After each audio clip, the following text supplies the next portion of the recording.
Cooker விசில மறந்து உணவு வீணாகி போச்சா? இனி அந்த கவலையே வேண்டாம். வழங்குகிறோம் உலகின் முதல் விசில் கவுண்டர் குக்கர், புதிய அல்ட்ரா குரோனோ. அல்ட்ரா என்றால் ஆரோக்கியம். அண்மையிலே புதிதாக தேர்ந்தெடுக்கப்பட்ட தமிழக வெற்றி கழகம் அரசாங்கம், டிவிக்கு அரசாங்கம் மேகதாது அணை கட்டுவது குறித்து தீர்மானம் கொண்டு வந்தார்கள், தனி தீர்மானம். அதிலே நடுவர் மன்றம் அமைக்கப்படும் என்ற ஒரு அறிவிப்பை வெளியிட்டிருக்கின்றார்கள். ஏற்கனவே உச்சநீதிமன்றம் தெளிவான தீர்ப்பை கொடுத்திருக்கின்றது. 15 ஆண்டுகளுக்கு அந்த தீர்ப்பு தொடரும் என்று அறிவித்திருக்கின்றார்கள். கீழ்ப்படுகை மாநிலத்தினுடைய அனுமதி இல்லாமல் மேல் படுகையில் இருக்கின்ற மாநிலம் எந்த ஒரு கட்டுமானத்தையும் காவிரி ஆற்றிலே செயல்படுத்தக்கூடாது என்று தீர்ப்பை கொடுத்திருக்கின்றது. அதோடு காவிரி நதி பாசனம் பெறுகின்ற மாநிலங்கள் பாதிக்காத அளவிற்கு ஒரு நல்ல தீர்ப்பை உச்சநீதிமன்றம் வழங்கியிருக்கின்றது. அந்த தீர்ப்பிலே காவிரி நதிநீரை தடுக்கவோ தேக்கவோ திருப்பி அனுப்பவோ கூடாது என்ற தீர்ப்பை கொடுத்திருக்கின்றது.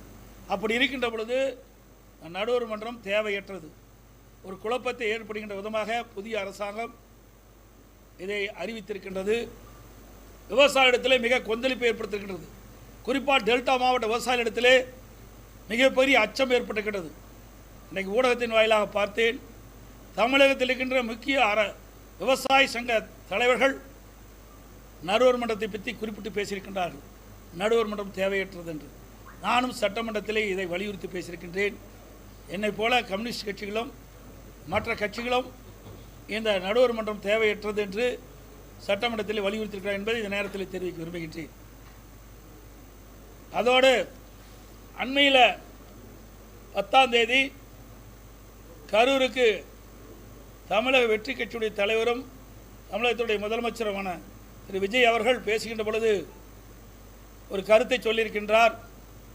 அனைத்து இந்திய அண்ணா திராவிட முன்னேற்ற கழகமும் திமுகவும் கூட்டு களவாடிகள் என்று குறிப்பிட்டிருக்கின்றார். எவ்வளவு பெரிய வார்த்தை! அவர் வகிக்கின்ற பொறுப்புக்கு அது சரியா? சிந்திக்க வேண்டும். அவர் ஒரு முதலமைச்சராக இருக்கின்றார். எந்த வார்த்தையை பயன்படுத்த வேண்டும் என்று யோசித்து பயன்படுத்த வேண்டும். அனைத்து இந்திய அண்ணா திராவிட முன்னேற்ற கழகம் கூட்டு களவாளி அல்ல. தமிழக வெற்றி கழக தலைவர் திரு விஜய் அவர்கள்தான் களவாளி. அனைத்து இந்திய அண்ணா திராவிட முன்னேற்ற கழகத்தின் சார்பாக போட்டியிட்டு இரட்டை சின்னத்திலே அவர்கள் போட்டியிட்டு வெற்றி பெற்றவர்களை குதிரை பேரத்தின் மூலமாக ராஜினாமா செய்து வைத்து, அந்த ராஜினாமா செய்த உடனே அவர் டிவிக்கையிலே சேர்த்திருக்கின்றார்களே, இதுதான் எங்களுடைய சட்டமன்ற உறுப்பினர்களை ராஜினாமா செய்ய வைத்து தமிழக வெற்றி கழகத்தில் இணைத்துதான் களவாளிகள். முதலமைச்சர் தான் எங்களுடைய வெற்றி பெற்ற சட்டமன்ற உறுப்பினர்களை ராஜினாமா செய்து கட்சியிலே சேர்த்தவர் அவர்தான் களவாளி. சொல்லுங்க. தூய ஆட்சி நடைபெறுதா? நீங்கள் தான் சொல்லணும். தூய ஆட்சினார், வெளிப்படை ஆட்சினார். இப்போ யாரெல்லாம் சேர்த்திட்டு இருக்காரு? யார் மேலாம் குற்றம் சொல்லிக்கிட்டு இருந்தார்? குற்றம் சொல்லுறவங்களாம் அவருடைய இயக்கத்தில் இணைச்சிக்கிட்டு தான் இருக்காரு. அப்போ எங்கே போய் தூய ஆட்சி, எங்கே வெளிப்படைத்தன்மை இருக்குது? இந்த ஆட்சியில் என்ன செஞ்சாங்க? இந்த 60 நாட்கள் ஓடி போச்சு. இந்த 60 நாட்களில் இந்த ஆட்சியில் செய்த சாதனை என்ன? ஒன்று செஞ்சுருக்கிறாங்க. அதுவும் செஞ்ச மாதிரி தெரியல. சிங்கப்பெண் சிறப்பு அதிரடிப்படையினர். எனக்கு இரவில் ஒரு பிரச்சனை நடந்தால் அந்த சிங்கப்பெண் சிறப்படைக்கு யார் பாதுகாப்பு கொடுக்குது? இது ஏற்கனவே அனைத்து இந்திய அண்ணா திராவிட முன்னேற்ற கழக அரசாங்கம் இருக்கின்ற பொழுது, அம்மாவுடைய அரசாங்கம் இருக்கின்ற பொழுது காவலன் செயலி என்ற ஒரு அறிவிப்பை கொடுத்தோம். அதில் ஆப்பில் எல்லா போலீஸ் ஸ்டேஷனுடைய நம்பரும் இருக்கும். அதில் ஏதாவது அந்த பெண்மணி எங்காவது பெண்கள் பாதிக்கப்பட்டால் அருகில் இருக்கின்ற காவல் நிலையத்துக்கு அதை தெரிவித்தா உடனே வந்து காப்பாற்றுவாங்க. ஆனால் இதெல்லாம் ஒரு ஷோ. இதனால் மக்களுக்கு நன்மை கிடைக்குதா என்றால் எனக்கு தெரிஞ்ச வரைக்கும் இன்னும் காலப்போக்கில் தான் தெரியும். அதான் நீ கரூர் பேச்சை பார்த்தீங்களே, கரூர் பேச்சை இன்னும் முதலமைச்சர் அந்தஸ்துக்கே வரல. அவர் நாலாங்கட்ட பேச்சாளர் கூட தான் பேசிகிட்டு இருக்காரு. பஞ்சு டைலாக் பேசிகிட்டு இருக்காரு. ஆக்கப்பூர்வமான கருத்துக்களை பேசணும். தக்க வைக்கிறது இல்லைங்க. தக்க வைக்கிறதுங்கிறத தவறானது. ஒரு கட்சியில் வெற்றி பெற்ற பிறகு இதுவரைக்கும் தமிழக வரலாறு இப்படிப்பட்ட நிலைமை இல்லை. இதுதான் முதல் நடக்குது. ஏன் இன்னும் சொல்ல போனால் நிறைய ஓப்பனாக பேச முடியாது. இன்றைக்கு அது சொல்லக்கூடாது, அதை நம்ம பிறகு சொல்லலாம். சில விஷயங்களை சொல்ல முடியும், சில விஷயங்களை சொல்ல முடியாது. என்ன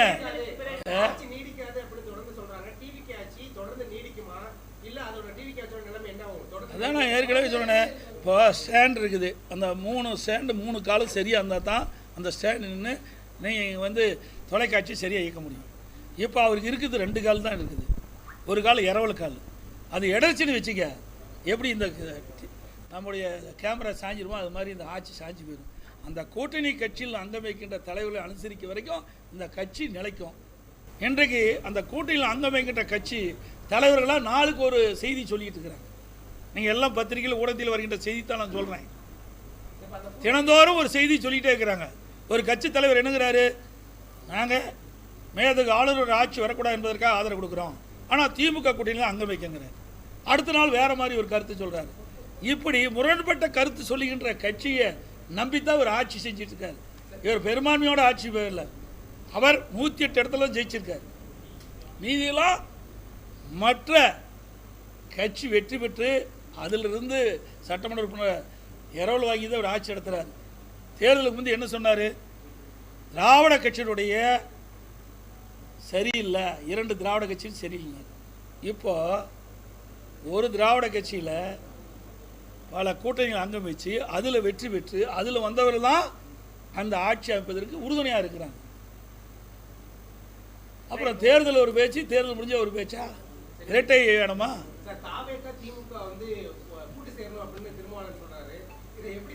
இது அவருடைய கருத்துல தான் தினந்தோறும் ஒரு கருத்து சொல்லிட்டு இருக்காரு. எந்த கருத்தை எடுத்துக்கிறது அப்படின்னு ஒரு கட்டுக்கதையை கட்டி விட்டுருக்குறாங்க. அதாவது எங்களை பொறுத்த வரைக்கும் அனைத்து இந்திய அண்ணா திராவிட முன்னேற்ற கழகத்தை பொறுத்த வரைக்கும் நாங்கள் சொல்லிகின்ற கருத்து தான் எங்களுடைய கருத்து. மற்றவருடைய கருத்தெல்லாம் இணைக்கக்கூடாது, புரிஞ்சுக்கிட்டீங்களா? ஒவ்வொருவருக்கும் ஒரு கருத்து இருக்குது. எங்களை பொறுத்த வரைக்கும் அனைத்து இந்திய அண்ணா திராவிட முன்னேற்ற கழகத்தை பொறுத்து உங்களுக்கு தெரியும். பொன்மனச்செம்மல் புரட்சித் தலைவர் எம்ஜிஆர் இந்த இயக்கத்தை துவங்கின்ற பொழுது தீய சக்தி திமுக என்று சொல்லி தான் தொடங்கினாங்க. அந்த நிலைப்பாட்டில் இன்ற வரைக்கும் இருக்கிறோம். 195 இடத்துல நான் எழுச்சி பயணம் மேற்கொண்டேன். அப்போவும் திராவிட முன்னேற்ற கழகத்தில் செய்த தவறுகளை தான் சுட்டி காட்டினேன். 5 ஆண்டு காலம் பிரதான எதிர்க்கட்சி தலைவராக இருந்தேன்.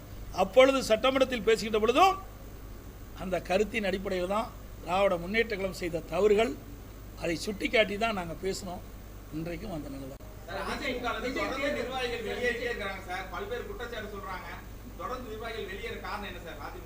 ஏங்க வெளியேறன்னு காரணம்னா அவையில் தான் கேட்கணும். இதான் இங்கே இருக்கிறாங்க, அவர் எல்லா வெளியே இங்கே இருக்கிறோம், எல்லா கருத்து இருக்குது. அண்ணா திமுகவை பொறுத்த வரைக்கும் அவர்கள் மாதிரி குறுகிய வட்டத்தில் இல்லை. இன்றைக்கு ஏற்கனவே அம்மா இருக்கின்ற பொழுது அமைப்பு நீதியாக 9 பேர் தான் நியமித்து வந்தாங்க. இன்றைய கால சூழ்நிலைக்கு தகுந்தவாறு ஒவ்வொரு அமைப்புக்கும் 30லிருந்து 40 பேர் அமைச்சிருக்கிறோம். 30லிருந்து 40 பேர் பொறுப்பாளராக இருக்கிறாங்க. அதில் 1-2 வெளியே இருக்கின்ற பொழுது பத்திரிகையிலையும் ஊடகத்திலையும் நாள்தோறும் வெளியேறான்னு செய்தி வெளியிட்டால் நாங்கள் என்ன செய்வது?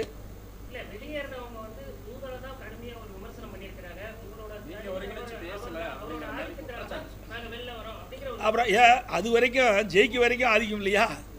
ஆட்சி அமைக்கலைன்னா எப்படி வேணால் கருத்து சொல்லலாம். இவர்கள் ஆதரித்து பேசணும்ல, இவருடைய மாவட்டத்துக்கு போனோம்ல, அப்போல்லாம் ஏன் பேசலை?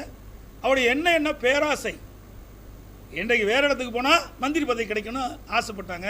அவர் பெரிய அண்டாவில் அல்வாக கிண்டி கொடுத்துட்டு போயிட்டார். அதிமுகவை ஒன்றுமில்லாமல் ஆக்கிய பொறுப்பு வந்து தினகரனையே சாருன்னு சொல்லிட்டு காங்கிரஸ் மாநில தலைவர் மாணிக்கம் தாக்கூர். அந்த கட்சியில் என்ன இருக்குது? கழுத தேஞ்சு கட்டரும்பாகிற மாதிரி அது எவ்வளோ பெரிய இயக்கம், 100 விழா கண்ட கட்சி இன்றைக்கு தமிழகத்தில் எந்த நிலையில் இருக்குது? அவர் பேசுகிறாரு, ஏதோ புதுசாக வந்திருக்கிறாரு, ஏதாவது பேசி விறுவிறுப்பான செய்தி வெளிவரணுங்கிறதுக்காக அந்த கருத்தை அவர் சொல்லியிருக்கிறார். காங்கிரஸ் நிலைமை பரிதாபமான நிலைமை. இப்போ தனியாகவே ஜெயித்தாங்க, திமுக ஆதரோடு போட்டிட்டாங்க, பல கட்சிகள் ஒன்றாக சேர்ந்தது, அப்போ ஜெயித்தாங்க. அப்போ கூட என்ன சொன்னார், இதே திராவிட முன்னேற்ற கழக தலைவர் ஸ்டாலின் அவர்கள் முதலமைச்சராக இருக்கும்போது எங்கள் கூட்டணி பலமாய்ந்த கூட்டணி, கொள்கை கூட்டணி. நாங்கள் இப்போ என்ன ஆச்சு? கொள்கையும் கிடையாது, கூட்டணியும் இல்லை, எல்லாம் சிதறுண்டு. இன்றைக்கு அவருடைய சுய லாபத்திற்காக திமுக தலைமையில் வெற்றி பெற்று மாற்று அணிக்கு போய் அங்கே போய் பதவி வாங்கி இன்றைக்கு அதிகாரத்தில் இருக்கிறாங்க. இதில் எங்கே போய் கொள்கை இருக்குது? எதுவுமே இல்லையே.